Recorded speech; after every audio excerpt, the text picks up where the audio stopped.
안녕하세요. 오늘은 엑셀 제9강 콤마 스타일과 통화 스타일, 그 다음에 백분율 스타일, 소수점 자릿수 등을 지정해 보도록 하겠습니다.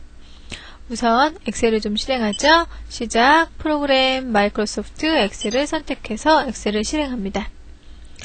우선 이거는 예제를 통해서 배우시는 방법이 가장 빠르거든요. 그래서 먼저 데이터를 좀 입력을 한 다음에 콤마 스타일과 통화 스타일을 지정해 보도록 하겠습니다. 우선 품명, 원가, 판매가, 수량, 이익금을 계산하겠습니다. 그래서 원가, 판매가, 수량까지 데이터를 입력하겠습니다. 구행까지네요. 등산족, 재킷이네요. 재킷, 등산조끼, 그 다음에 배낭, 모자, 등산화, 장갑, 양말, 텐트까지. 원가는 125,000원, 78,000원, 71,000원, 28,000원, 54,000원, 19,000원, 15,000원, 322,200,000원 이고요. 판매가는 155,000원, 91,000원, 85,000원, 32,000원, 65,000원, 21,000원, 20,000원, 356,000원. 수량은요, 15, 23, 41, 16, 25, 37, 15, 5 했네요. 그런데 여기가 2만원인데 제가 2,000원이라고 했네요. 2만원 해서 데이터 수정해줬습니다. 이렇게 해서 구했어요. 이익금은 어떻게 구할까요? 판매가 빼기 원가 곱하기 수량 해주면 되겠죠. 그죠? 한번 해볼까요? 는 수식.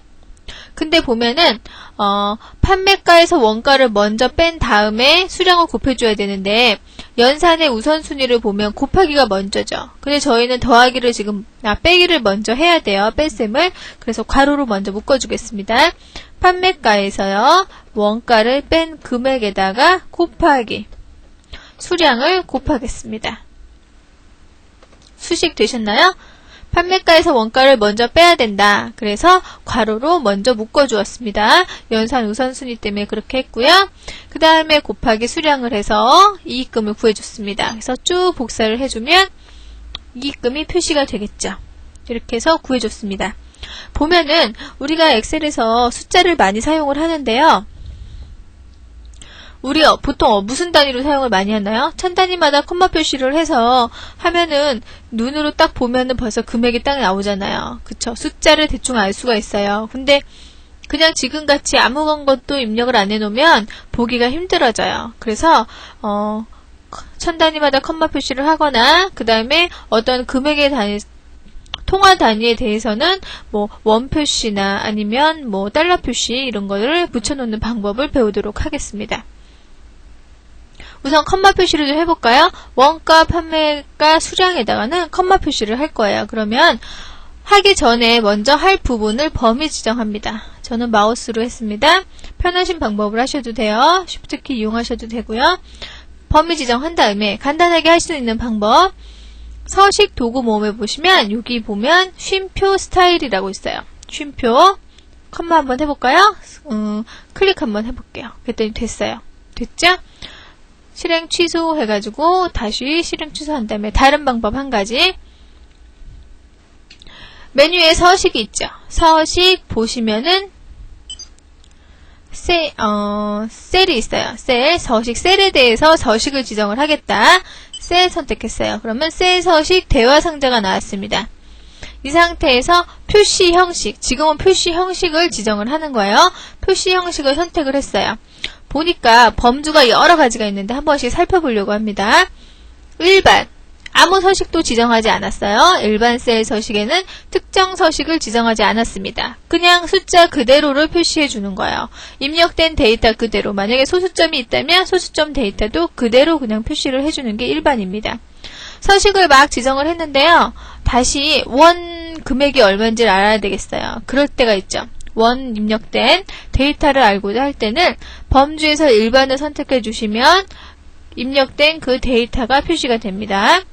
서식을 다 지정하지 않은 상태의 숫자. 내가 입력된 데이터를 숫자로 사용을 하겠습니다. 그런데 소수 자릿수로 지정을 할 수가 있어요. 소수 자릿수를 한번 늘려볼까요? 한 자리, 두 자리, 세 자리 해보면 여기 보기에 보면은 지정하는 대로 이게 어떻게 표시가 될 것인가를 미리 보게 할 수가 있어요. 여기 보면서 내가 설정사항을 지정을 해줄 수가 있는 겁니다. 소수 자릿수 3자리, 4자리, 5자리 계속 늘어나죠? 근데 우리는 원가, 금액 이런 걸 보통 소수 자리 잘 안 해주죠. 해줘야 될 경우가 있으면 해줄 수도 있습니다. 소수 자릿수여서 지정할 수 있고요. 그 다음 항목에 보면 천 단위 구분 기호 사용했어요. 선택 한번 해볼까요? 선택했습니다. 그랬더니 천 단위마다 이렇게 컴마 표시가 추가가 됩니다. 그죠? 그 다음에 음수를 표시하는 방법이에요. 음수를 표시하는 방법. 우리는 보통 그냥 앞에다 마이너스 표시를 붙이죠. 이렇게 안 하고 빨간 글씨로 글꼴을 바꾸실 수도 있어요. 이렇게 바꾸실 수도 있습니다. 음수 표시한 방법을 바꿀 수도 있고요. 지금까지 숫자를 지정하는 방법을 봤고요. 그 다음은 이제 통화입니다. 통화니까 당연히 뭔가 기호가 붙겠죠. 통화 기호가 붙겠어요. 그래서 기본적으로 붙는 게 우리가 원자 많이 붙이자 이렇게 원 통화 기호를 붙였습니다. 소수 자릿수도 물론 지정할 수가 있어요. 한 자리, 두 자리, 세 자리에서 지정해도 되고요. 지정 안 하실 수도 있고요. 지정 안 하면 0이 되겠죠. 그 다음에 기호는 원이 붙었는데 만약에 뭐 달러나 이런 게 붙었으면 좋겠어요. 다른 통화 기호를 붙일 수도 있단 말이에요. 그럴 때는 이 기호에서 선택하시는 겁니다. 아래로 내려가는 그 화살 삼각형 선택하시면 달러, US 달러, 몽골 뭐 해서 선택을 하실 수가 있어요. 많이 사용하는 게 원하고 달러, US 달러 정도겠죠? 여기 선택하실 수도 있고요. 아래도 보면 되게 많아요. 근데 이런 거는 거의 지정을 할 일은 없을 것 같고요. 사용하시는 거 요거 세 가지는 여기에 있다. 표시 형식의 기호 탭, 기호 여기 들어가면 있다. 그 정도는 좀 기억을 해주시고요. 통화 형식도 마찬가지로 음수 형식을 지정을 하실 수가 있습니다. 이렇게 지정하실 수 있고요. 그 다음은 이제 회계입니다. 회계도 비슷하죠. 통화랑 비슷하게 기호 선택하실 수 있고요. 소수 자릿수 선택하실 수 있습니다. 날짜 형식을 많이 선택을 해요. 우리가 보통 입력할 때는 연, 월, 일 해서 마이너스로 구별을 해서 입력을 하죠. 이 상태가 되겠죠. 이 상태에 연도 월을 2개로 입력하고 일을 2개로 입력을 하죠. 근데 그렇게 안 하고 나는 데이터를 입력을 할 때는 그냥 뭐 2002년 2002 다시 마이너스 표시하시고 뭐 11 마이너스 06 하고 입력을 했어요. 그랬는데 데이터를 다 그렇게 입력을 했어요. 그랬는데 보니까 너무 알아보기가 힘들다. 그래서 이렇게 연월일로 바꿔야 된다. 그럼 하나하나 다 고쳐요? 그렇게 안 고치고요. 여기서 셀 서식을 지정을 해주면 되는 거예요. 그래서 연도 4자리에 월, 일 해서 나타낼 때 연, 월, 일이라는 한글이 표시되게 하겠다. 요거는 한자. 요거는 연하고 월만. 이거는 월하고 일만. 그 다음에 요거는 보시면은 연, 월, 일 형식. 여기는 시간까지 같이. 그죠? 요거는 24시간 기준으로 한 거죠. 여기는 슬래시로 구별을 했네요. 슬래시로 연월일로 구별했고요. 여기도 있고요.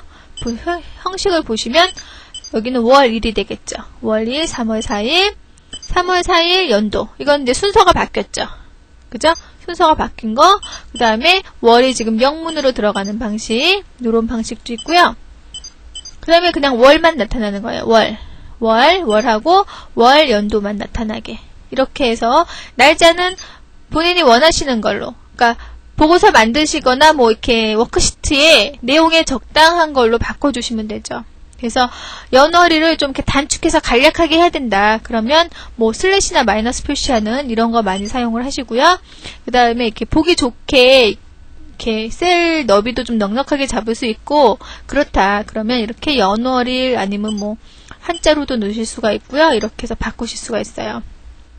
그 다음에 한 셀에 시간도 같이 표시를 해야 된다. 그럴 때는 시간 같이 사용할 수 있는 그런 형식도 있습니다. 그 다음 시간을 한번 볼까요? 시간을 보시면 분이죠. 시분인데 12시간 기준으로 해서 AM, PM 나타내는 거죠. 초까지 나타내는 형식이고요. 초까지 나타내는 거에 12시간 기준, 그 다음에 이건 연어를 같이, 시간이랑 같이 나타내는 거, 그 다음에 한글로 이제 이렇게 넣어주는 거, 이렇게 형식이 제공이 되고 있습니다. 여기에서 선택하시면 돼요. 다음 범주 보시면 백분율 나타나 있습니다. 백분율은 그냥 100%로 해서 곱하기 100을 해주는 거죠. 소수 자릿수 지정도 가능해요. 소수 둘째 자리까지 구해라, 소수 셋째 자리까지 구해라, 뭐 이렇게 해서 지정을 해주실 수가 있고요. 그 다음에 나타난 게 이제 분수예요. 분수도 나타낼 수가 있습니다. 한 자릿수 분모, 두 자릿수, 세 자릿수, 분모를 2로 할 때, 4로 할 때, 8로 할 때 이렇게 해서 분수도 나타낼 수 있다. 이거 한번 보시고요. 지수 형태. 숫자가 아주 클 때는 셀에다가 다 표시를 못 해주고요. 컴마 표시해도 읽기가 힘들 때가 있어요. 그럴 때 아주 큰 숫자를 나타낼 때는 지수 형태로 많이 나타내거든요. 이렇게 지수 형태로 할 때 소수 자릿수도 이렇게 지정이 가능합니다. 그래서 우리 보통 이렇게 많이 하죠. 소수 자릿수 하나로 해서 뭐 1.32에 뭐 5승 해죠. 이렇게 해서 많이들 사용을 합니다. 텍스트. 그러면 숫자가 입력되어 있는데도 텍스트로 그냥 하는 거예요. 텍스트로 처리를 해주는 거예요. 텍스트처럼. 숫자가 아니라 기타 형식은 아까 우리 주민등록 번호랑 저번 시간에 주민등록 번호를 입력을 했었는데 중간에 마이너스 표시가 들어가죠. 그러면 숫자 6자리를 입력하고 마이너스하고 다시 7자리를 입력하려면 힘들어요. 그럴 때는 숫자만 다 입력을 하는 거예요. 우편번호나 전화번호 이런 거 주민등록 번호 입력할 때 숫자만 다 입력을 하고요. 여기서 형식을 이렇게 지정해주면 자동으로 알아서 중간에 그 자리에다 마이너스를 삽입을 해주는 거예요. 그래서 할 수 있는 게 우편번호 있고요. 국번 2자리. 근데 이거는 없죠. 국번 3자리. 그 다음에 국번 3자리인데 요즘엔 4자리도 많잖아요. 그죠? 그 다음에 주민등록 번호를 나타내준다. 이렇게 해서 여기서 지정을 하실 수도 있어요. 그 다음에 이제 사용자 정의가 있습니다. 기타에서 보시면 국번 4자리는 없어요. 그러면 국번 4자리는 지정 못하나요? 그건 아니에요. 사용자가 지정을 해서 해줄 수도 있어요. 그래서 여기서 사용자 정의는 이따가 한번 다시 정리를 한번 하고요. 사용자가 정의를 할 수 있다. 표시 형식도 그렇게 한번 보시고요. 지금 우리가 다시 하고 있던 걸로 가죠. 지금 뭐예요? 1000자리마다 컴마 표시하고 있죠? 그냥 숫자 1000자리마다 컴마 표시하시오 하고 확인 눌러주시면 되는 겁니다. 소수 자릿수를 지정을 했네요. 소수 자릿수 해제해 볼게요. 이 상태에서 다른 방법 바로 가기 키 누르시고요. 세 서식 선택하시는 거예요. 그 다음에 소수 자릿수 0 해주시고 확인 누르시면 소수 자릿수 없어졌죠. 이렇게 해서 컴마 표시 해줄 수 있다. 그럼 이익금은 우리 통화 형식으로 한번 만들어 볼까요? 선택을 하고요. 바로 가기 메뉴에서 셀 서식 그 다음에 통화 선택하고 소수 자릿수 없고요. 통화 기호는 원 표시고요. 그렇게 해서 표시를 하겠습니다. 통화 자릿수는 당연히 1000자리마다 콤마 표시를 기본으로 해줍니다. 원 표시랑 같이 확인 눌러줍니다. 그럼 이렇게 됐어요. 이렇게 해서 통화 기호를 해봤습니다. 통화 기호 실행 취소해가지고 다시 없애볼까요? 없애고 다른 방법 아이콘이 이것도 제공이 되고 있어요. 여기 서식 도구 모음에 보시면 여기 통화 스타일이라고 있죠? 이 통화 스타일 선택해 주시면 이렇게 들어갑니다. 이렇게 해서 이렇게 하셔도 되고요. 그 다음 셀 서식에서 원 표시 선택하셔가지고 하셔도 됩니다. 그렇게 해서 컴마 표시, 1000자리마다 컴마 표시, 원 표시 삽입하는 방법 알아봤습니다.